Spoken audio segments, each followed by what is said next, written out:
শোন গঙ্গাধর, তোর কিন্তু কিছুই হবে না। হায় ভগবান, এই রোজ রোজ এত নোংরা, লোকে এত নোংরা কেন ফেলে কে জানে। নিজেদের আবার শিক্ষিত বলে, গোটা পার্কটাকেই নোংরা ফেলার ভ্যাট ভেবেছে। দেখো ওই যে যোগা করছে, এরা তো সব বাচ্চা। এদের বাবা মা এটাই শিখিয়েছে যে নোংরা মাটিতে ফেলতে হয়। রোজ রোজ এত নোংরা সাফ করি, আবার পরের দিন দ্বিগুণ নোংরা কোত্থেকে এসে জুটে যায়। হে ভগবান, আমার কথা কি শুনবে না? তোমার তো অনেক শক্তি, সারা জীবন ধরে এইভাবে কি নোংরা সাফ করে বেড়াবো? নোংরা নোংরা আর নোংরা, সারা দিন ধরে নোংরা সাফ করো, সকালে এসো নোংরা। তোমার শক্তি একটু দেখাও ভগবান।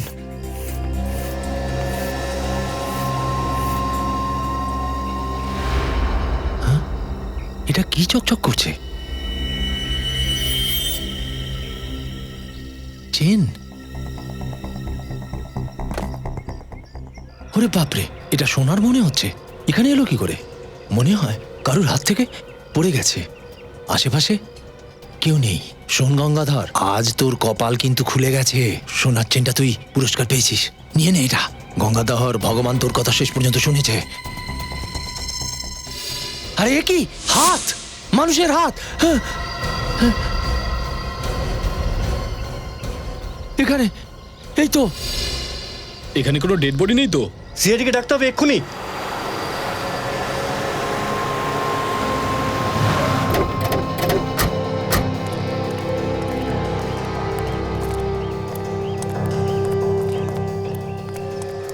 এরা সব কারা?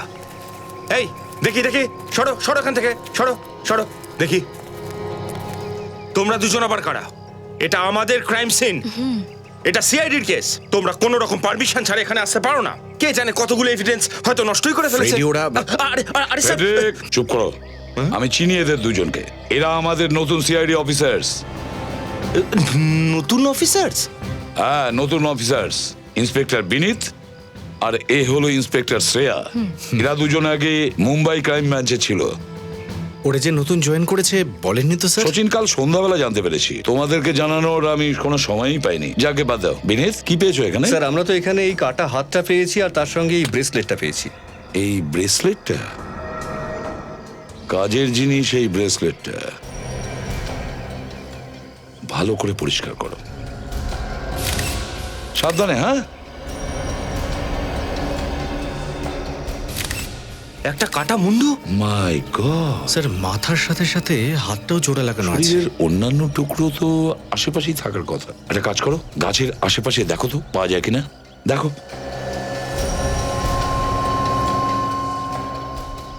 স্যার, কতটা নৃশংসভাবে হাতটা আর মাথাটা কেটেছে। এরকমটা কেউ কেনই বা করবে? এখানে এইভাবে একটা লাশকে পুঁতে রাখার মানেটা কি স্যার? শুধু মাথা আর হাত? পার্ক তো এমন একটা জায়গা যেখানে নানান রকমের মানুষ আসা যাওয়া করে। সচিন, বিবেক, আর কাজ করো, পার্কের আশেপাশে ভালো করে দেখো কিছু পাওয়া যায় কিনা।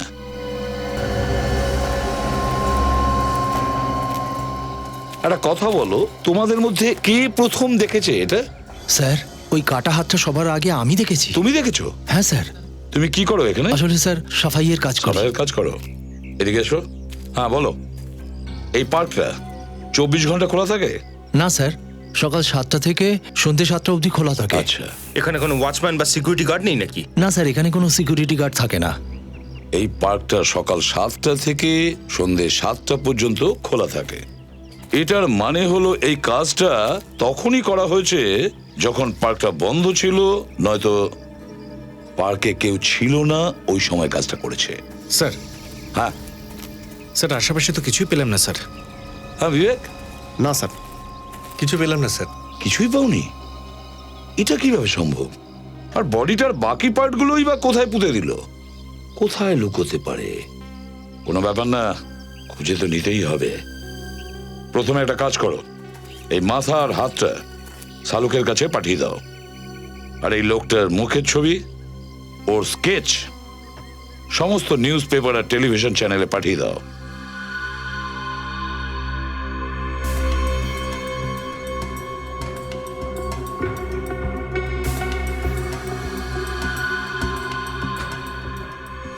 মাই গড,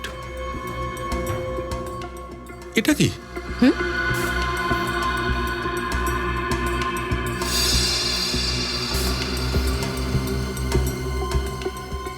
কি হতে পারে এটা? সারিকা, আমার তো এটা একটা কাগজের টুকরো মনে হচ্ছে। পরিষ্কার করে দেখি কি এটা। হ্যাঁ, ডক্টর সালুখে, এটা কি আপনার হাতে? দয়া, এই আমার হাতের মধ্যে একটা কাগজের টুকরো। কাগজের টুকরো কোথা থেকে পেলেন? এখান থেকে এই দুটো আঙুলের ফাঁকে এটা ঢুকেছিল।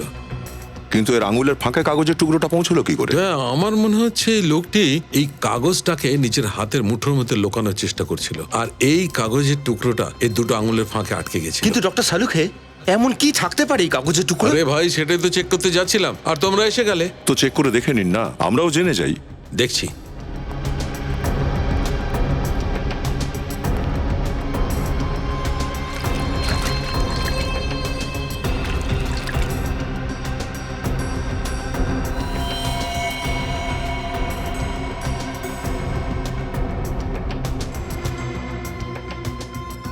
দয়া, এটা তো কোনো খবরের কাগজের টুকরো মনে হচ্ছে।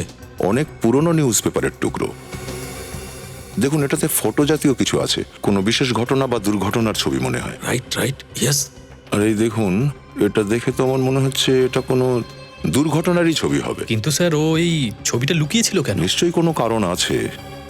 যে লোকটার শরীরের টুকরোগুলো আমরা পেয়েছি, হতে পারে হয়তো তার এই দুর্ঘটনার সঙ্গে কোনো সম্পর্ক আছে। আরে, এটা কি? এটা? হ্যাঁ ডক্টর, ডেট জাতীয় কিছু একটা। তার মানে পেপারটা প্রায় 14-15 বছরের পুরনো। এক্স্যাক্টলি। স্যার, হ্যাঁ, এখানে কিছু একটা আছে। কি আছে? কি আছে? এই দেখুন, এই জিভের ভেতরটায় একটা নাম্বার লেখা আছে। দেখি। জিভের ভেতরে নাম্বার? নাম্বার 3? স্যার, জিভের মধ্যে 3 ছাপানোর কি অর্থ হতে পারে? এই কেসটা দেখছি বড্ড গন্ডগোলের। প্রথমেই লোকটার আঙুলের ফাঁকে পেলাম 14-15 বছরের পুরনো খবরের কাগজের কাটিং, যাতে একটা দুর্ঘটনার ছবি আছে। আর এখন আবার এই জিভে নাম্বার। এই লোকটার কোনো না কোনো অপরাধের সঙ্গে কানেকশন অবশ্যই আছে।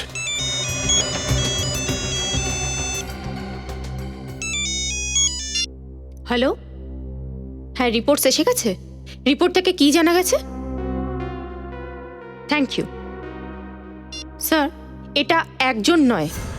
একজন লোক নয় মানে?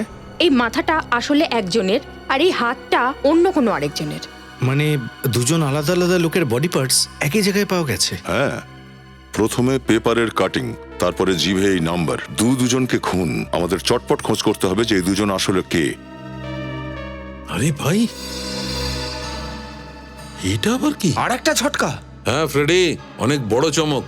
এই লোকটির নখগুলোর রং নর্মাল নয়, একটু আলাদা। স্যার, এর আবার মানে কি? এর মানেটা এই নখগুলো চেক করার পর জানা যাবে।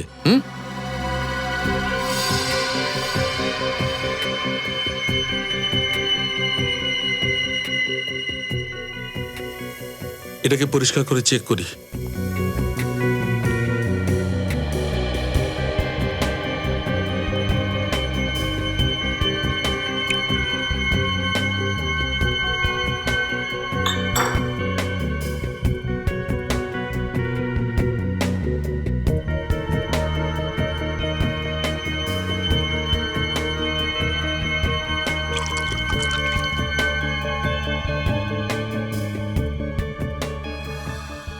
ও, এখন ব্যাপারটা বোঝা গেল। কি বুঝলেন ডক্টর? দয়া, এই লোকটি খুব কড়া, অনেক বেশি কোন ওষুধের ডোজ নিত। কোন ওষুধ স্যার? মেরি অক্সিভেন। বেরি অক্সিভেন? হ্যাঁ দয়া, এই ওষুধটা ক্যান্সার পেশেন্টরা নেয়। এটা খুব দামি ওষুধ, সহজে পাওয়া যায় না। আর যতক্ষণ পর্যন্ত না একজন ক্যান্সার স্পেশালিস্ট নিজের হসপিটালে নিজের পেশেন্টকে প্রেসক্রাইব না করে, ততক্ষণ এই ওষুধটা কেউ পায় না। তাহলে এই শহরের সমস্ত ক্যান্সার হসপিটালে গিয়ে চেক করতে হবে। হ্যাঁ বিবেক, কি দুজন মহিলা এই লোকটার মুখের স্কেচটা চিনতে পেরেছে?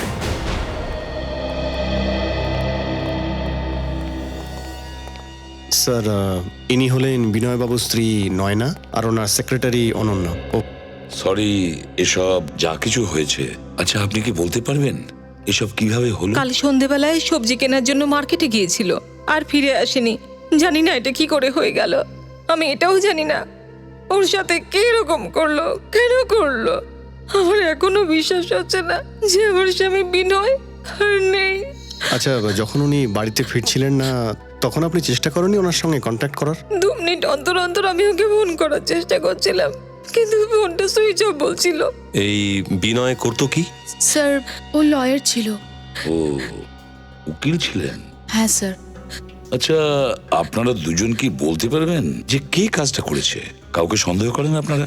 স্যার এরকম তো কোনো কিছু মনে নেই। বিনয় খুবই সৎ আর ভালো মানুষ ছিল। ও লয়ার ছিল, জানি না কোনো কেসের জন্য কেউ এরকম শত্রুতা করলো কিনা। তো কিছুদিন ধরে ও কি কিছু বলছিল আপনাকে, নাকি আপনি নিজেই বুঝলেন যে কোনো একটা কেস নিয়ে ও একটু অসুবিধার মধ্যে রয়েছে? আমার স্বামী বিনয় কোনো কেসের ব্যাপারে আমার সঙ্গে কোনো ডিসকাশন করতো না। শান্ত হও, অভিজিৎ, চুপ করো। বুঝে উঠতে পারছি না কে খুন করতে পারে এই বিনয়কে। আশ্চর্য ব্যাপার। স্যার, যতটা নৃশংসভাবে বিনয়কে খুন করা হয়েছে তাতে মনে হয় খুনির মাথায় বিনয়ের জন্য যথেষ্ট ঘৃণা ছিল, ভীষণ রাগ ছিল ওর। সেটাই মনে হয়। স্যার, হ্যাঁ সালুখে স্যার ব্রেসলেটে কিছু পেয়েছে। আচ্ছা, কি পাওয়া গেছে? ব্রেসলেটের লোগো। ব্রেসলেটের লোগো? অভিজিৎ, এটা দেখো। হ্যাঁ, মনে হচ্ছে ভি লেখা আছে। বিয়ের মতনই হবে। বিবেক, কম্পিউটারে চেক করো, দেখো এই লোগোটা কোন জুয়েলার্সের হবে। Yes sir. হ্যাঁ অভিজিৎ,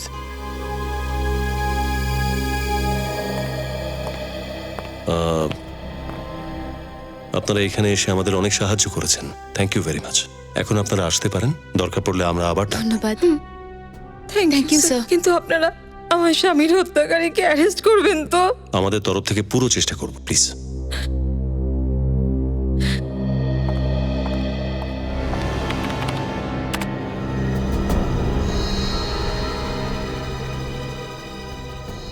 স্যার মিলে গেছে, বর্ধন জুয়েলার্স। স্যার এই দোকানে ওদের সমস্ত জুয়েলারিতে এই ধরনের লোগোই ওরা ইউজ করে। কোথায় এই Bardhan jewellers? Sir Bandra West.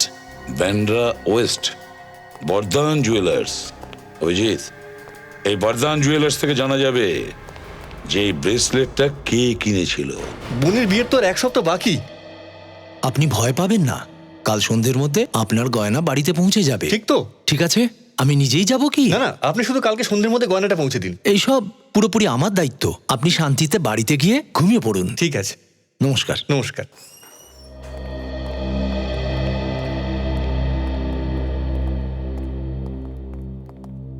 আসুন স্যার, বিয়ে নাকি? না না কিছু দেখতে চাইছেন? আসুন না, বসুন। আরে অমিত, এই কাস্টমারকে দেখো তো। না না, আমরা দেখাবো আপনাকে কিছু। আপনারা কিছু আমাকে দেখাতে চাইছেন? ঘাবড়ানোর কিছু নেই, আমরা সিআইডি অফিসার। কোনো প্রুফ আছে? সিআইডি? হ্যাঁ। এটা দেখুন তো একবার, এটা কি আপনার দোকানের? আপনি ঠিকই বলেছেন, এটা আমার দোকানেই বানানো হয়েছিল। কোথায় পেলেন আপনারা? একটা হাতে ছিল এটা। দেখুন, ব্রেসলেট তো হাতের জন্যই বানানো হয়। হাতটা কাটা ছিল। কার হাত ছিল স্যার? সেটা জানার জন্যই তো আমরা এখানে এসেছি। আপনি কি বলতে পারবেন যে এই ব্রেসলেটটা কে কিনেছিল এখান থেকে? এরকম ব্রেসলেট খুব কম লোকই বানায় অবশ্য, হয়তো 4 থেকে 5খানা পিসই বানানো হয়েছিল। স্যার তাহলে তো খুব সহজে জানতে পেরে যাব যে এই 4-5টা ব্রেসলেট কে বানিয়েছিল। ম্যাডাম কথাটা ঠিকই বলেছেন। বলতে পারবেন আমাদের? আমি এক্ষুনি দেখাচ্ছি আপনাদের। শ্রেয়া, এদের সবার নাম আর ফোন নাম্বার নোট করে নাও। আচ্ছা স্যার। দেখুন স্যার। আরে বাহ, অ্যাড্রেসও নোট করা আছে। আগে হ্যাঁ। Rajesh 401 silver range, Shantinagar, Bandra. সুভাষ কান্দিবালিতে থাকে। সুনীল পানভেলের বাসিন্দা, আর রোকান্ডা বরিবেলিতে থাকে। এদের সবার বাড়িতে গিয়ে দেখতে হবে। হ্যালো ডক্টর, আপনি অ্যাপয়েন্টমেন্ট নিয়েছেন? আমি সিআইডি থেকে আসছি, ইন্সপেক্টর ফ্রেডি। হ্যালো স্যার, আপনি এখানে? আমার একটু সাহায্য দরকার আপনার। আমি আপনাকে কিভাবে সাহায্য করতে পারি? ডাক্তারবাবু, আপনার হাসপাতালে ব্যারি অবজারভার নামের কোনো ওষুধ ব্যবহার করা হয় নাকি? নো স্যার, এরকম কোনো ওষুধ এখানে ব্যবহার হয় না। এটা খুব rare medicine. Thank you. Sir এই ব্রেসলেটগুলোর বিশাল দাম, আর যারাই কিনেছে তারা নিশ্চয়ই বড় লোক। হ্যাঁ শ্রেয়া, এটা তুমি ঠিকই বলেছো। তবে এই 4 জনের মধ্যে এই ব্রেসলেটটা কার ছিল? রাজেশ, সুভাষ, সুনীল না রোকান্ডা? সেটা তো ওদের বাড়িতে পৌঁছানোর পর জানা যাবে। তোমার কান্নাকাটি শোনার জন্য আমি সিআইডিতে নেই ফেডরিক। কাজ শেষ করো আর এই মুহূর্তে চলে এসো কেয়ার হসপিটালে, তাড়াতাড়ি। এক্সকিউজ মি ম্যাম, ইয়েস, আমি আপনাদের হসপিটালের একজন ক্যান্সার স্পেশালিস্টের সঙ্গে কথা বলতে চাই। আপনি অ্যাপয়েন্টমেন্ট নিয়েছিলেন? আগে না, স্যার আপনার নাম? এসিবি প্রদ্যুমান, সিআইডি থেকে। ও সিআইডি থেকে? আপনাদের তো সারাদিনই শুধু প্রবলেম, তাই না? ম্যাম প্লিজ আপনি ডাক্তারবাবুকে ডাকুন, আমার দরকার আছে। ডক্টর চন্দ্র এলেন বলে ওকে। এসে গেছেন। হ্যাঁ হ্যাঁ হ্যাঁ, ঠিক আছে, ওকে। হ্যাঁ বিনীত, কি জানতে পারলে ব্যারি অবজারভমেন্টের ব্যাপারে? ঠিক আছে, কোনো ব্যাপার না, তুমি এখনই চলে এসো কেয়ার হসপিটালে। ওকে। এক মিনিট, আপনি আগে এটা বলুন যে এই ওষুধটা আপনি ঠিক কিভাবে খাচ্ছেন। প্রথম ডোজ জল খাবারের সময়, দ্বিতীয়টা দুপুরে। আরে দুপুরে কেন, যেখানে আমি লিখে দিয়েছি এটা বিকেলে নিতে হবে। ম্যাডাম আপনি কি জানেন এটার জন্য আপনার নাক থেকে আর মাথা থেকে রক্তপাত হতে পারে? আপনি আজ এক্ষুনি এসে আমার সাথে হসপিটালে দেখা করুন। সত্যি পেশেন্ট না? ডক্টর চন্দ্রা, আমি এসিবি প্রদ্যুমান, সিআইডি থেকে এসেছি। কি হয়েছে? একটা ওষুধ আছে, নাম ব্যারি অবজারভ্যান্ট। আপনি এই ব্যাপারে কিছু জানেন? ব্যারি অবজারভ্যান্ট? হ্যাঁ নিশ্চয়ই শুনেছি, আর আমি পেশেন্টকে এটা দিচ্ছিও। আপনি এই ওষুধ আপনার পেশেন্টকে দেন? আগে হ্যাঁ। তাহলে আমি ঠিক জায়গায় এসেছি। বলতে পারবেন আপনি কজন পেশেন্টকে দেন এটা? এখনো পর্যন্ত প্রায় আমি 3 জন পেশেন্টকে দিয়েছি। 3 জন পেশেন্ট? হ্যাঁ। হ্যাঁ ফেডরিক, দেখো ডাক্তারবাবু 3 জন পেশেন্টের নাম দেবেন, তুমি লিখে নাও। হ্যাঁ বলো। প্রথম জন হলো বৈভব, সান্তাক্রুজে থাকে। বৈভব দ্বিতীয় হলো অরুণ, এ আন্ধেরিতে থাকে। আন্ধেরি। আর 3 নম্বর হলো রোকান্ডা, এ বোরোভ্যালিতে থাকে। রোকান্ডা? হ্যাঁ। Thank you very much doctor. It's my pleasure. কিন্তু হয়েছেটা কি? খুনের ব্যাপার। খুনের ব্যাপার? হ্যাঁ। দেখুন স্যার, এই ব্যাপারে যদি কোনো সাহায্যের দরকার হয় তো আমার সাথে দেখা করবেন। Thank you very much. Sir. হ্যাঁ বিনীত, দেখো আমরা এই 3 জন পেশেন্টের নাম পেয়েছি যারা এই ওষুধটা ব্যবহার করে। এই 3 জন পেশেন্টের ব্যাপারে দয়া আর বাকিদের জানিয়ে দেবে। বিনীতের ফোন। হ্যাঁ বিনীত। স্যার এখান থেকে আমরা 3টে পেশেন্টের নাম পেয়েছি। কে? হসপিটাল থেকে 3টে নাম পাওয়া গেছে? হ্যাঁ, স্যার। আরে যে ব্রেসলেট আমরা লাশের হাত থেকে পেলাম সেই রকম ব্রেসলেট 4 জন ব্যবহার করে। 4 জন? হ্যাঁ হ্যাঁ, 4 জন লোক। ওদের নামগুলো হচ্ছে রাজেশ, সুভাষ, সুনীল আর রোকান্ডা। রোকান্ডা? হ্যাঁ রোকান্ডা। এই নামটা তো আমাদের লিস্টেও আছে স্যার। হ্যাঁ ইয়েস স্যার। হ্যাঁ ঠিক আছে, আগে ওর বাড়িতেই যাচ্ছি আমরা। Okay sir. ওকে ওকে। রোকান্ডার অ্যাড্রেসটা? বরিবেলি স্যার। বরিবেলিতে?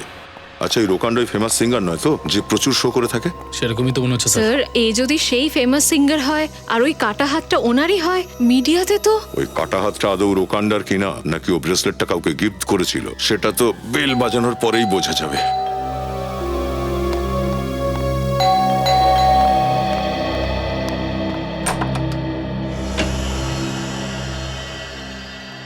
বলুন সাহেব। হ্যাঁ বলুন, কার সঙ্গে দেখা করতে চান? আমরা সিআইডি থেকে আসছি রোকান্ডার সাথে দেখা করতে। রোকান্ডা? হ্যাঁ উনি এখানেই থাকেন তো। হ্যাঁ ওইখানেই থাকে। আর আপনি? আমি ওনার স্ত্রী প্রিয়া। কোথায় আছেন উনি? বাড়িতে নেই নাকি? আরে আপনি এখানে বসুন প্লিজ।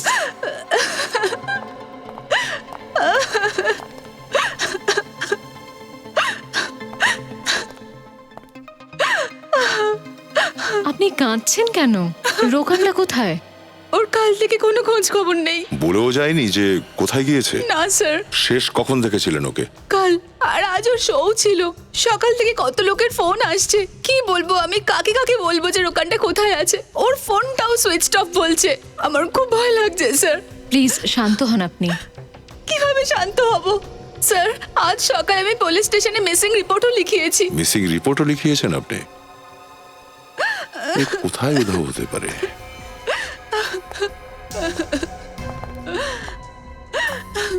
এই ব্রেসলেট। স্যার এটা তো। হ্যাঁ ওই ব্রেসলেটটাই। তার মানে ওই কাটা হাতটা রোকান্ডার? হয়তো।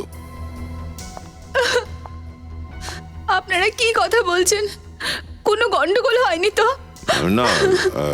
আচ্ছা আপনি এটা বলুন যে রোকান্ডা কি ক্যান্সারে আক্রান্ত হয়েছে? হ্যাঁ, কিন্তু আপনারা? এমনি।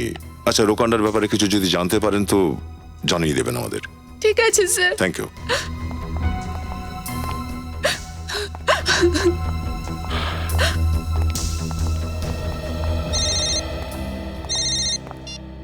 হ্যালো। হ্যাঁ কি? কোথায়?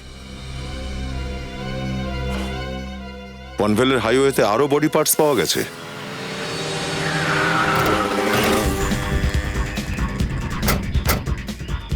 তুমি ফোন করেছিলে লাশের টুকরোর ব্যাপারে? হ্যাঁ স্যার, আমি বড়াপাও খাওয়ার পরে কাগজ ফেলার জন্য যেই ডাস্টবিনের কাছে এলাম তখন আমি এটা দেখতে পেলাম। তুমি ওখানে গিয়ে দাঁড়াও, দূরে সরে যাও। হ্যাঁ স্যার। খোলো এটা।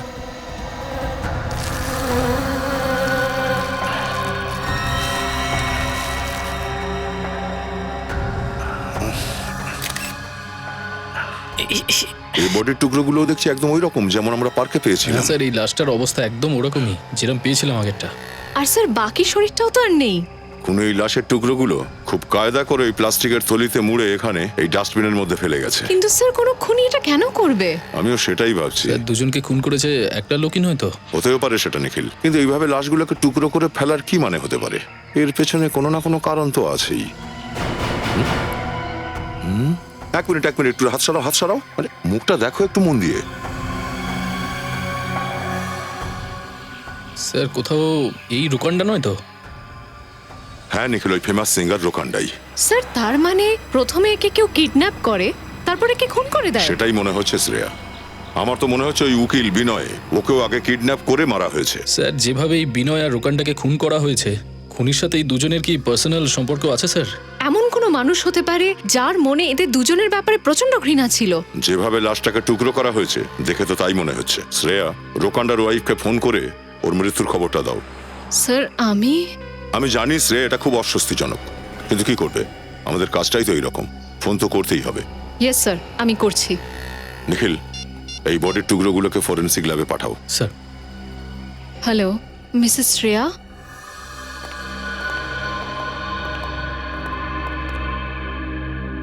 কি হলো সালুকে, এত টেন্স দেখাচ্ছে কেন তোমাকে? বস, ব্যাপারটা এইরকমই। তুমি জানলে না, তোমারও তখন এই অবস্থা হবে। এমন কি ব্যাপার বুঝতে পারলেন ডক্টর সালুকে? ব্যাপারটা এই মাথাটা যেটা তোমরা আগে এনেছিলে সেটা এই হাতটার সঙ্গে ম্যাচ করছে যেটা এখন তোমরা নিয়ে এসছো। মানে মানে এটাই যে এবার আনা হাতটা আর আগেরবার আনা মাথাটা দুটো একই মানুষের, আর আগেরবার আনা হাতটা এবারের আনা মাথাটা ওটা আবার অন্যজনের। তাহলে এই লাশটা লয়ার বিনয়ের আর এটা রোকন্ডার? একদম ঠিক। মানে খুনি দুটো লাশকেই কেটেছে, তাদের অঙ্গ অদল বদল করেছে, তারপর আলাদা আলাদা জায়গায় লুকিয়ে রেখেছে। কিন্তু ডক্টর সালুকে খুনি কি চাইছে? কিন্তু স্যার কোনো খুনি এরকম কেন করবে? মনে হচ্ছে পুরো পাগল স্যার, কোনো সাইকোপ্যাথ মনে হচ্ছে। কোনো না কোনো কারণ তো নিশ্চয়ই আছে বিবেক, কোনো না কোনো কারণ নিশ্চয়ই আছে। স্যার, কি উদ্দেশ্য থাকতে পারে এই কাজের পেছনে? এটাই তো আমাদের খুঁজে বের করতে হবে সচিন। এরকম নৃশংসভাবে কেন খুন করছে? আর একটা কথা বস, কি সেটা ওই মাথাটার জিবের ওপরও একটা সংখ্যা লেখা আছে, যেমন এই মাথাটার জিবের ওপরও লেখা আছে। মানে বিনয়ের জিভে যে 3 নম্বর লেখা আছে ঠিক ওই রকমই 3 নম্বর রোকন্ডার জিভে আছে। একদম ঠিক, ওই রকমই 3 নম্বর। কি রহস্য হতে পারে এই 3 নম্বরের? স্যার, হতে পারে যে খুনি আমাদের কিছু দেখাতে চাইছে, তাই লাশের জিপগুলোতে কিছু নাম্বার লিখে দিয়েছে। হ্যাঁ, দেখাতে তো চাইছেই নিশ্চয়ই খুনি আমাদের। আর তাছাড়া এই নাম্বার 3, এই নাম্বার 3-এর কোনো না কোনো কানেকশন তো নিশ্চয়ই আছে বিনয় আর রোকন্ডার মাঝখানে। স্যার, কিছু তো লুকিয়ে আছে এই ছবিগুলোর মধ্যে। এই ছবিগুলো তো কিছু না কিছু বলছে স্যার। কিন্তু কি অভিজিৎ, কি বা হতে পারে?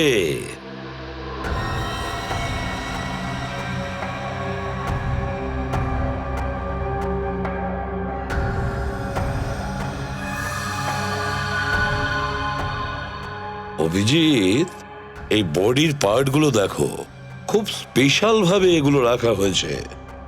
কিছু বুঝতে পারছো? যেন মনে হচ্ছে কোনো শেপ দেওয়া হয়েছে, মানে আকার। এক্স্যাক্টলি অভিজিৎ। অভিজিৎ, আমার মনে হয় এটা ইংলিশের অ্যালফাবেট কিউ, এটা তাই না? হতে পারে না? হ্যাঁ স্যার। এ দেখো। হ্যাঁ স্যার, কিউ। হ্যাঁ, আর এটা দেখো, এটা দেখে মনে হচ্ছে না তোমার কোনো নাম্বার? 9? হ্যাঁ, 9। এই দেখো, 9 9 9, তাই না? হ্যাঁ স্যার। আর এটা 3 and 3, কিউ 933। সচিন স্যার, ওই বোর্ডে লেখো তো কিউ 933। এটা কি ব্যাপার স্যার?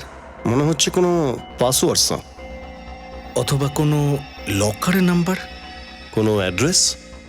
স্যার, কোনো কোড? কোড হ্যাঁ কোড অভিজিৎ, এই ক্রাইম সিনে রোকন্ডার হাতে একটা কাগজের টুকরো পাওয়া গেছে। কাগজের টুকরো, এটার উপর একটা ফিগার বানানো আছে ক্রাইম সিনের। তাহলে আবার এটা নয় তো যে এই কোড নাম্বার Q933 এই ক্রাইম সিনের সঙ্গে কানেকশন আছে? কি থাকতে পারে এই নাম্বারে? ক্রাইম? স্যার এটা কোনো কেস নাম্বার নয় তো? হ্যাঁ, কেসই হবে মনে হচ্ছে। বিবেক, চেক করো আমাদের রেকর্ডস থেকে কেস নাম্বার Q933 তে কি আছে।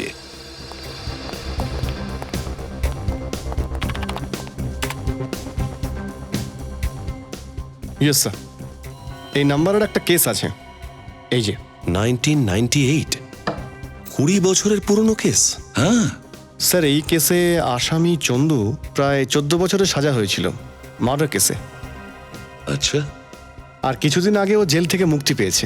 কার আন্ডারে কেসটা ছিল? স্যার এই কেসটা বিনয় হ্যান্ডেল করছিল, লয়ার বিনয়। বিনয়? স্যার এটা ওই লয়ার বিনয় তো নয় যার লাশ পাওয়া গেছে? হতে পারে, আর একটু ডিটেলে দেখো। Yes sir. স্যার এই কেসে একটাই উইটনেস ছিল, সিঙ্গার রোকান্ডা। ওখানটা? রোকান্ডা আর বিনয়? মানে স্যার এই কেসে রোকান্ডা আর বিনয় এই কেসের সঙ্গে জড়িত আছে। Case number Q933। হ্যাঁ, কিন্তু দেখো বিবেক, ইনভেস্টিগেশন অফিসার কে ছিলেন? স্যার ইন্সপেক্টর প্রকাশ। প্রকাশ? কেন স্যার, প্রকাশকে চেনেন আপনি? হ্যাঁ নিশ্চয়ই চিনি তাকে, কলেজ লাইফ থেকে ওকে চিনি, ও আমার পুরনো বন্ধু। স্যার তাহলে তো ওনার থেকে সমস্ত কেস ডিটেলস পাওয়া যাবে। হ্যাঁ অভিজিৎ, কিন্তু আগে চন্দু যে জেলে ছিল ওখান থেকে ওর ডিটেলসটা জানতে হবে আমাদের। ততক্ষণে আমি ওই ইন্সপেক্টর প্রকাশের কাছে গিয়ে দেখা করি। Excuse me. হ্যাঁ বলুন। আমরা সিআইডি থেকে আসছি, আমরা একটা কয়েদির ব্যাপারে কিছু জানতে চাই। স্যার বসুন না। না না ঠিক আছে। আমাকে বলুন আপনারা কার সম্পর্কে জানতে চাইছেন? চান্দু। আচ্ছা, যে খুনের অপরাধে এখানে বন্দী ছিল? হ্যাঁ হ্যাঁ ওই। আচ্ছা, ওর ব্যাপারে আর কিছু জানাতে পারেন? ও কাউকে খুন করে এখানে এসেছিল, আর এই কেসে এটা প্রমাণিত হয় যে ও টাকার জন্য কাউকে খুন করেছিল, আর ও 13 বছর জেলও খেটেছিল। 13 বছর আগে? হ্যাঁ, আর 2-4 মাস আগে জেল থেকে মুক্তি পায়। আচ্ছা, মেয়াদ পূর্ণ হয়েছিল নাকি আগেই ছাড়া পেয়েছিল? না, ওর আসলে 14 বছরের সাজা হয়েছিল, কিন্তু ওর ভালো ব্যবহারের জন্য সরকার ওর 1 বছরের শাস্তি মকুব করে দিয়েছিলেন। আচ্ছা, এখান থেকে বেরোনোর পর এখন কোথায় গেছে কিছু বলতে পারবেন আপনি? না স্যার, আমাদের কাছে তো কোনো রেকর্ড নেই। আচ্ছা, এমন কোনো জায়গা চেনেন কি আপনি যেখানে ও পুলিশের হাত থেকে লুকানোর জন্য ব্যবহার করতো? না স্যার, আমাদের কাছে সেরকম কোনো খবর নেই। আচ্ছা, গত 13 বছর ধরে যখন ও জেলে ছিল তখন ওর সাথে কেউ তো দেখা করতে আসতো? স্যার আপনি বিশ্বাস করবেন না, গত 13 বছর ধরে এরকম একজনকেও আমরা দেখিনি যে দেখা করতে এসেছিল। জেলে সবাই এই নিয়ে চিন্তিত ছিলাম। গত 13 বছরে ওর সাথে দেখা করতে জেলে কেউ আসেনি? হ্যাঁ স্যার, সত্যি। না ছিল ওর কোনো আত্মীয়, না বন্ধু, না অন্য কেউ ছিল না স্যার। এটা তো ভীষণ অদ্ভুত ব্যাপার। আসলে পুলিশ যখন ওকে ধরে তখন ও একাই ছিল। আচ্ছা, ওর বাড়ি কোথায়, কোনো অ্যাড্রেস আছে কি আপনার কাছে? এখনো পর্যন্ত ওর সম্পর্কে আমরা কিছু জানতে পারিনি। তার মানে চন্দুর আগে পিছে কেউ ছিল না। কিন্তু স্যার এটা কি করে হতে পারে? কোনো মানুষ এতটা একা কি করে থাকতে পারে? কেউ তো নিশ্চয়ই আছে যে ওর সঙ্গে কথা বলতো। আচ্ছা, জেলের মধ্যে চন্দুর ব্যবহার কেমন ছিল? ও কয়েদিদের সঙ্গে কথা টথা বলতো বা কারোর সঙ্গে কথা বলতো কিনা? স্যার বিশেষ কিছু নয়, একাই বসে থাকতো, সারাক্ষণ আপন মনেই থাকতো, কারোর সাথে বেশি কথাই বলতো না, শুধু একটা লোক ছাড়া। কে? স্যার রাজু চাওয়ালা, প্রায়ও আমাদের জেলে চা দিতে আসে। চাওয়ালা রাজু? আগে হ্যাঁ স্যার, শুধু ওর সঙ্গেই ও কথা বলতো। কোথায় পাবো এই চাওয়ালাকে? স্যার আপনি বাইরে বেরিয়ে ডান দিকে যান, তারপর সোজা চলে যান, ওর গুমটিটা দেখতে পাবেন। Thank you. Thank you sir. এই রাজু চাওয়ালার কাছে চা তো খেতেই হবে। কত বছর পরে আমি প্রকাশের সঙ্গে দেখা করতে এসেছি। তাও স্যার এত বছর পর পুরনো বন্ধুর সঙ্গে দেখা করার মজাটাই আলাদা। হ্যাঁ, সেটা তো ঠিকই। আরে এসিপি আঙ্কেল, আপনি? আপনারা আসুন না ভিতরে। আয়ুষ, কত বড় হয়ে গেছো তুমি। বাবা কোথায়? আসলে কি হয়েছে? আমি কিছু বুঝতে পারছি না আঙ্কেল। কি হয়েছে আয়ুষ? কোনো প্রবলেম হয়েছে? ভালো হয়েছে আপনারা চলে এসেছেন, আমার আপনাদের হেল্প দরকার। কি হলো প্রকাশ স্যার, ঠিক আছেন তো? বাবা আজ সকালবেলা কোথায় চলে গেছেন, আর আমার ফোনটাও ধরছেন না। ওনার অফিসে তুমি ফোন করো? আমি অফিসে ফোন করেছিলাম, কিন্তু বাবা আজ অফিসে যায়নি। হতে পারে উনি কোনো বাইরের কাজের জন্য অফিসে যেতে পারেননি বা বিজি আছেন। না না, বাবা যতই বিজি থাকুক না কেন আমার ফোনটা অবশ্যই ধরে। আর ফোন যদি ধরতে না পারে তাহলে আমাকে অবশ্যই মেসেজ করে। আজ তো কোনো উত্তরই দিচ্ছে না।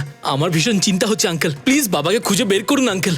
আয়ুষ, একদম চিন্তা করবে না, তোমার বাবা একজন ব্রিলিয়ান্ট এবং সাহসী অফিসার। আচ্ছা আয়ুষ, একটা কথা বলো, যে তোমার বাবা কোনোদিন তোমার সঙ্গে কোনো পুরনো কেসের ব্যাপারে কথা বলেছিলেন? আমি বলতে চাইছি case number Q933। Case number Q933 ব্যাপারে তো আমি কিছু জানি না, কিন্তু বাবা কোনো একটা পুরনো কেস নিয়ে ভীষণ চিন্তায় ছিল। পুরনো কেস নিয়ে? কার কেস? কোন কেস? ওই কেসটা কোনো চন্দু নামের লোকের ব্যাপারে ছিল। চন্দু? চন্দুর কেস? এটাই তো সেই কেস, কেস নাম্বার Q933। এই কেসটা তো 14-15 বছরের পুরনো কেস, আর 10 বছর আগে কমপ্লিটও হয়ে গেছে। তাহলে এই কেসটা নিয়ে প্রকাশ। তোমার বাবার ফোন চালু আছে? হ্যাঁ আঙ্কেল। ফোনটা করো তো। আঙ্কেল রিং হচ্ছে, কিন্তু কেউ ধরছে না। হ্যাঁ, রিং তো হয়েই যাচ্ছে, কেউ তুলছে না। ফেডরিক, একটা কাজ করো, প্রকাশের সেল ফোনটা ট্র্যাপ করো, দেখো এই মুহূর্তে কোথায় আছে আর কোথায় কোথায় যাচ্ছে। Yes sir. ধরো। আর শোনো, একদম চিন্তা করবে না, তোমার বাবার আমি কিচ্ছু হতে দেবো না, একদম চিন্তা করবে না। আর একটা কথা, যদি তুমি কিছু জানতে পারো, যাই হোক তোমার বাবার ব্যাপারে বা এই কেসের ব্যাপারে, তাহলে তক্ষুনি তুমি আমাকে ফোন করে জানাবে।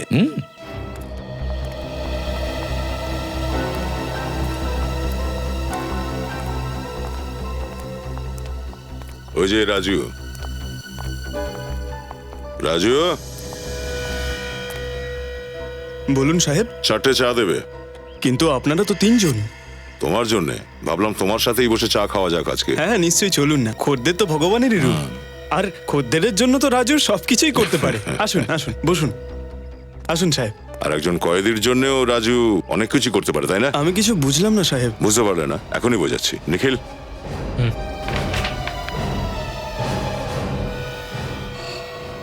এটা কে? আমি তোকে কোনোদিনও দেখিনি। কখনো দেখোনি? সত্যি কথা বলো, মিথ্যা বলো না।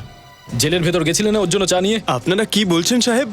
আমি কিছুই বুঝতে পারছি না। একটা থাপ্পড় খেলে না সব কথা ফড়ফড় করে বেরিয়ে আসবে। বল।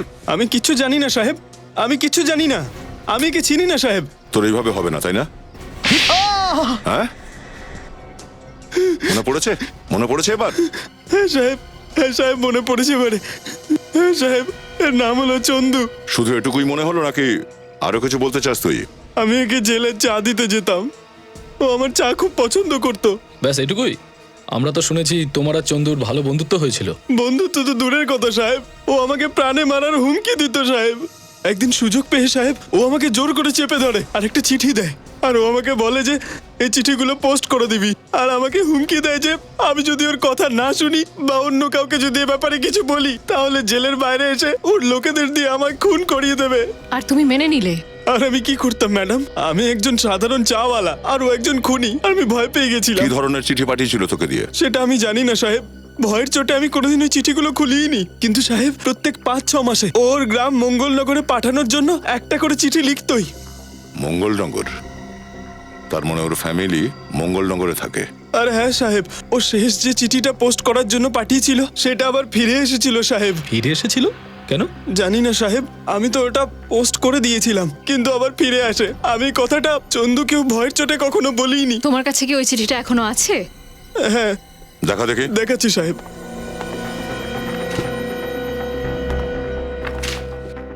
অনিতা চন্দু, মঙ্গলনগর, জনার্দনগড়। প্রিয় অনিতা, কেমন আছো? আশা করি তোমরা সবাই ওখানে কুশলেই আছো। আমার মিষ্টি মেয়ে শিলা কেমন আছে? ওর খেয়াল রেখো, ওকে খুব মনে পড়ে। আর কয়েকদিন অপেক্ষা করো, আমি খুব শিগগির তোমাদের কাছে গিয়ে পৌঁছচ্ছি। ততদিন নিজের আর আমার মিষ্টি মেয়ে শিলার খেয়াল রেখো। তোমার চন্দু। চিঠি থেকে মনে হচ্ছে যে এই চন্দু ওর পরিবারের লোকেদের খুব মিস করতো, বিশেষ করে ওর মেয়ে শিলাকে। চিঠিটা পড়ে তো তাই মনে হচ্ছে। এই চন্দুর ওয়াইফ আর ওর মেয়ের সঙ্গে দেখা করতে হবে। ওয়েলকাম টু বিটেন world. How may I assist you? নতুন ফ্ল্যাটের জন্য একটা স্ট্যান্ড ফ্যান আর কুলার নেব। এই পচা গরম থেকে একটু স্বস্তি চাই। বাজার চলতে সব ব্র্যান্ড আর ভরসাযোগ্য নয়। তার জন্য তো আমাদের ফ্যান আছে, all purpose bullet table fan, ceiling fan. আমাদের সিলিং ফ্যান কিন্তু 30 মাসের ওয়ারেন্টি সহ পাওয়া যায়। আছে ফারাটা 2 বছরের ওয়ারেন্টি, 17 থেকে 20 মিটার এয়ার ফ্লো, মধ্যবিত্তের সাধ্যের মধ্যে একমাত্র ভরসাযোগ্য ব্র্যান্ড বিটেন। আমাদের কুলারের কিন্তু অনেক range, 45 litres, 50 litres, 70 litres, 90 litres, 110 litres. Honeycomb সহযোগে বিটেনের সব কুলারের ওয়ারেন্টি 1 বছর। চেনা হাওয়ায় অচেনা অনুভূতির জন্য একমাত্র আদর্শ বিটেন। গরমে স্বস্তি পেতে বিটেনের ফ্যান হোক বা কুলার আজই আনুন বাড়িতে। Beaten, digitally years.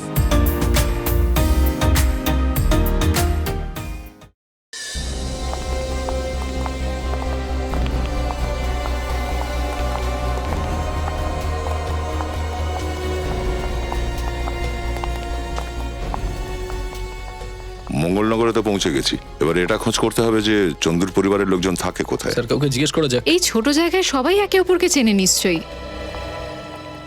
এই যে দুজন বেরোচ্ছে ওদেরকে জিজ্ঞাসা করো তো একটু।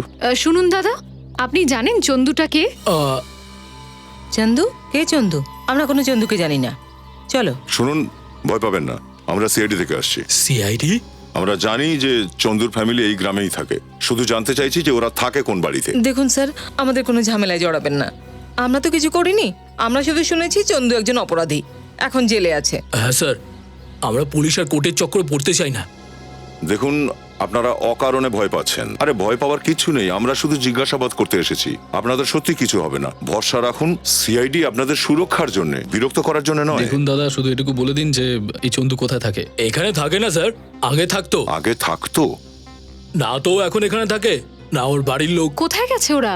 তা তো জানি না। চন্দুর বউ আর ওর মেয়ে শিলা ওরা এখানে থাকতো, কিন্তু 6 মাস আগেই চন্দুর বউ মারা গেছে, খুব অসুস্থ ছিল বেচারি। আর ওর মেয়ে শিলা, সে কোথায় গেছে? ওর মা মরে যাওয়ার পর তো ও একদম একা হয়ে গিয়েছিল, বেচারি বাড়ি বিক্রি করে দিয়ে চলে যায়। আপনারা জানেন ওরা কোথায়? ওদের ঠিকানা, ফোন নাম্বার বা অন্য কিছু? না, ওর সম্বন্ধে আমরা কিছু জানি না। শুধু যাওয়ার সময় শিলা আমাকে প্রণাম করে গেল। খুব ভালো মেয়ে ছিল শিলা, কিন্তু সারা জীবন ও শুধু দুঃখই পেয়ে গেল। শিলাকে দেখতে কেমন ছিল? আপনাদের কাছে কোনো ছবি আছে কি? হ্যাঁ স্যার, আমার মেয়ে ওর জন্মদিনে একটা ছবি তুলেছিল। আমরা কি ওই ছবিটা দেখতে পারি? হ্যাঁ। চন্দু নিজের পরিবারের লোককে খুব ভালোবাসতো, আর তারপর জেল থেকে ছাড়া পাওয়ার পর নিজের গ্রামে ফিরলো না কেন? আর স্যার, ওর মেয়েও এই বাড়িটা বিক্রি করে চলে যায়, ফেরতই আসেনি। এটা জানা সত্ত্বেও যে ওর বাবা খুব তাড়াতাড়ি জেল থেকে বেরোবে। মেয়েটার খবর ঠিক জানি না, চন্দু কোথাও লুকিয়ে বসে আছে। যদি ও দুটো খুনি করে থাকে তাহলে খুব স্বাভাবিক ও না এই গ্রামে আসবে আর না ওর বাড়িতে। এই নিন। এই তাহলে শিলা। আচ্ছা, আমরা ছবিটা রাখতে পারি? এটাই সেই এরিয়া যেখানে প্রকাশ স্যারের মোবাইল ফোন ট্র্যাক করা হয়েছিল। এই এরিয়াতে? হ্যাঁ স্যার। প্রকাশকে একটা ফোন করছি, ফোনটা চালু আছে, রিং হচ্ছে। আমরা প্রকাশ স্যারের মোবাইল ফোনের কাছেই চলে এসেছি। গুড। কিন্তু একটা ব্যাপার আমি বুঝতে পারছি না, প্রকাশ স্যার এই নির্জন জায়গায় কি করতে এসেছেন? আচ্ছা, এমনটা আবার নয় তো কেউ ওনাকে জোর করে এখানে নিয়ে এসেছে? হতে পারে। আমার মনে হচ্ছে প্রকাশ নিশ্চয়ই জানে ওই কাটা মাথা আর হাতটার ব্যাপারে, নিশ্চয়ই জানে প্রকাশ। স্যার, হ্যাঁ, আমরা প্রকাশ স্যারের মোবাইল ফোনের একদম কাছাকাছি আছি স্যার। ট্র্যাপ করে যাও ফেডরিক, ট্র্যাপ করে যাও। বিলিত, দাঁড়া দাঁড়া, গাড়িটা দাঁড়া করা, দাঁড়া।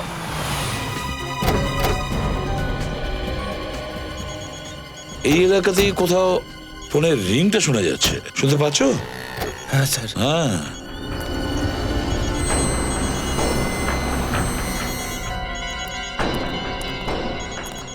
দেখো তো আশেপাশে কোথাও ফোনটা আছে কিনা। ওই তো ফোনটা।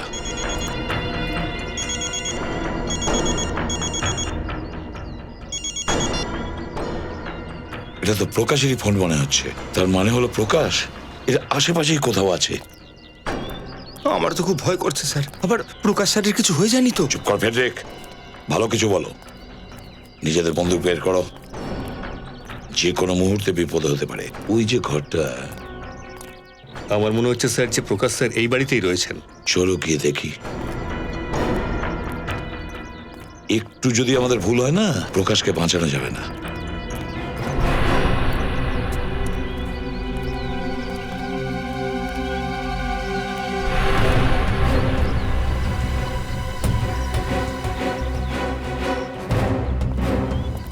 ওই দিকটা গিয়ে দেখো।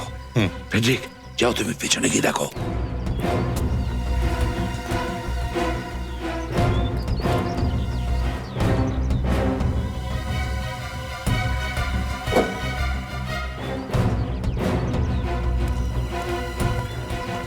হ্যাঁ বিনীত, ওদিক থেকে কিছু দেখতে পাচ্ছি না স্যার।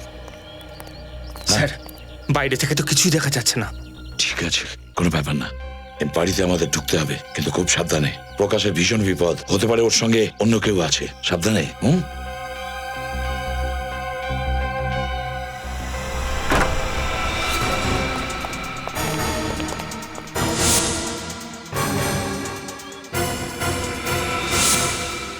স্যার ভেতরে তো কাউকে দেখছি না। ফ্রেডরিক, তুমি ওদিকটা যাও। বিনীত, এদিকটা।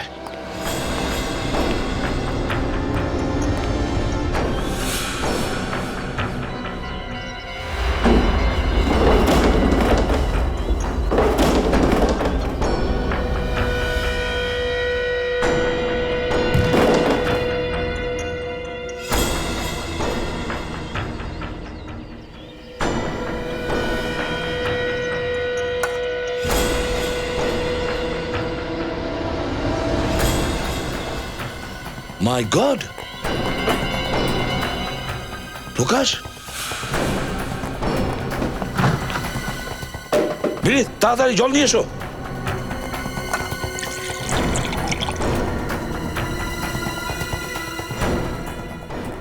জল।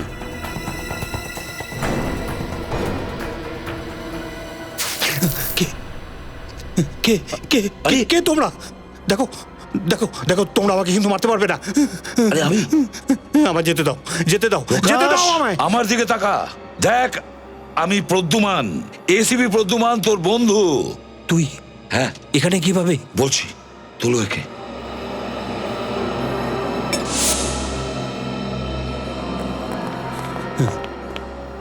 সাবধানে বস, জল খাও না, জল খাও, জল খাও। প্রকাশ, প্রদ্যুমান, বল কি হয়েছিল? কেউ আমায় এখানে নিয়ে এসেছে, আর সে আমাকে খুব মেরেছে, খুব মেরেছে, আর তারপর এখানে মরার জন্য ছেড়ে দিয়েছে। আমরা কোথায়? আমরা কোথায়? ও কেন আমার প্রাণ নিতে চাইছে? আমি কি করেছি? চিন্তা করিস না, ভয় পাস না, আমরা তোর সাথে আছি। যেই থাকুক না কেন, আমরা থাকতে তোর কিচ্ছু করতে পারবে না, বুঝেছিস? এবার বল, কারা ছিল? তুই এখানে আসলি কিভাবে? হ্যাঁ, কারা তোকে নিয়ে এসছে এখানে? আমি জানি না। আমি যখন অফিস যাচ্ছিলাম তো কেউ আমাকে কিডন্যাপ করেছিল আর আমাকে নিয়ে এখানে চলে এসেছে। স্যার, তার মুখ আপনি দেখতে পাননি? না, দেখিনি। সে আমার চোখে কাপড় বেঁধে দিয়েছিল।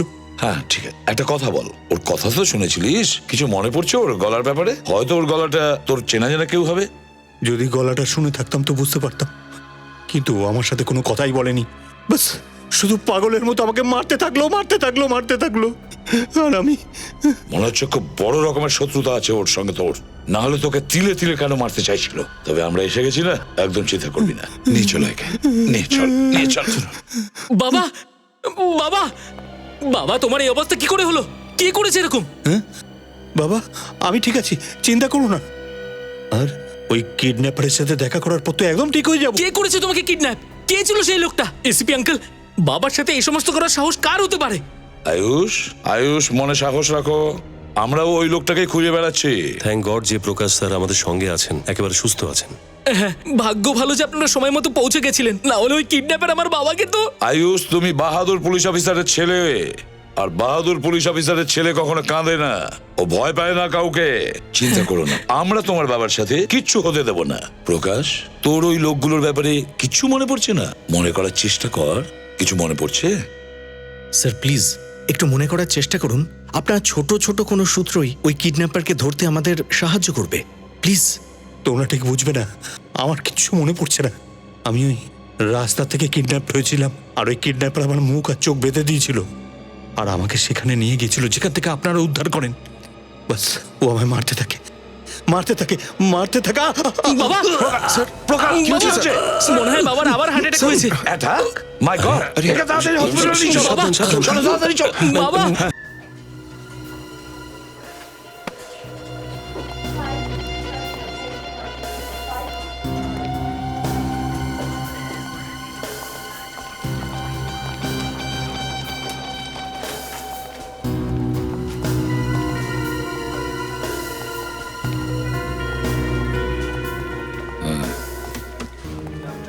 যেই ভেতরে যাক না কেন, সে যদি হসপিটাল স্টাফও হয়, আমাদের খেয়াল রাখতে হবে খুব ভালো করে।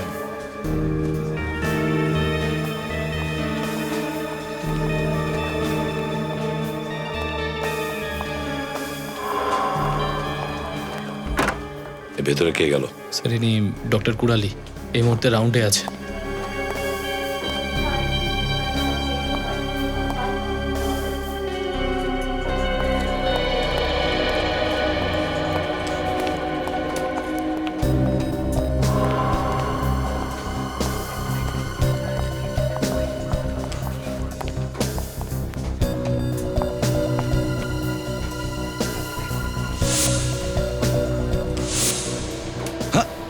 ওকে আটকাও! ধরো ওকে! এদিক তাড়াতাড়ি ডাক্তারকে ডাকো! তাড়াতাড়ি যাও! প্রকাশ, এদিক!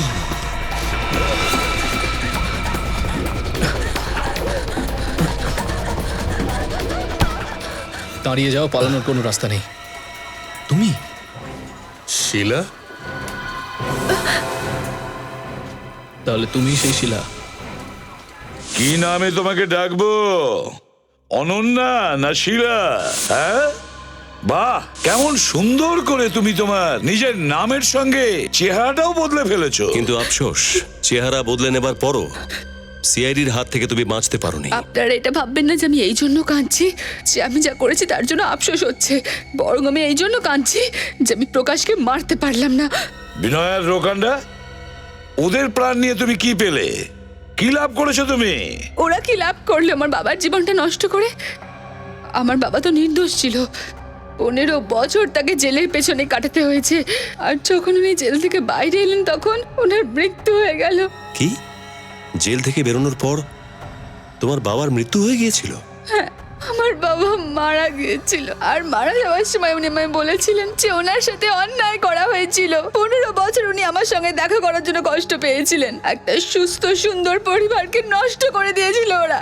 প্রতিশোধ তো আমার নেওয়ারই ছিল, কিন্তু আপনাদের জন্য সেটা বরবাদ হয়ে গেল। প্রতিশোধ? সত্যি কোনটা জানো? সত্যি এটাই যে তোমার বাবা নির্দোষ ছিলেন না, খুনি ছিলেন তিনি। খুনি, একজন নিরীহ লোকের প্রাণ নিয়েছিলেন তিনি। এরকম হতে পারে না, আমার বাবা নির্দোষ ছিলেন, খুনি হতে পারেন না। না, সেটাই হয়েছে। মিথ্যে কথা বলেছে তোমার বাবা তোমাকে যে তিনি নির্দোষ ছিলেন, আর তুমি প্রতিশোধ নিতে বেরিয়ে পড়েছো। তোমার প্রতিশোধের আগুনে দুটো নিরীহ লোকের প্রাণ গেছে, বিনয় আর রোকান্ডার। ভুলে গিয়েছিলে তুমি যে প্রতিশোধের আগুনে নিজে ছাড়া আর কেউ জ্বলে না। আর কি পাওয়া যায়? শুধু একাকিত্ব আর নিজের কৃতকর্মের অনুতাপ। মস্ত ভুল করেছো তুমি শিলা। আইনটা তুমি তোমার নিজের হাতে নিয়েছিলে।